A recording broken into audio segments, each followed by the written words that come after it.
So coming into this training, I was really hoping to get a better idea of how to use the app so I could better enable our operators on the floor.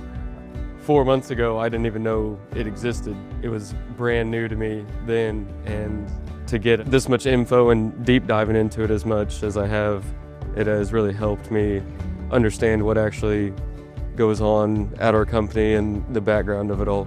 I definitely am excited to use my knowledge now on OEE. I know a lot more now about OEE than I did 3 days ago. As far as the instructors, you guys were patient. I think, being inspired by these boot camps is, really important, really beneficial.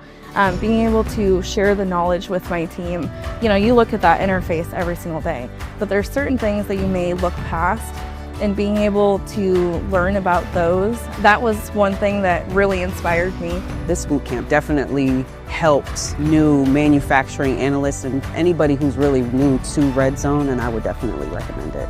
It's very helpful, and I feel like it could help a lot of people even if they are lower on the totem pole.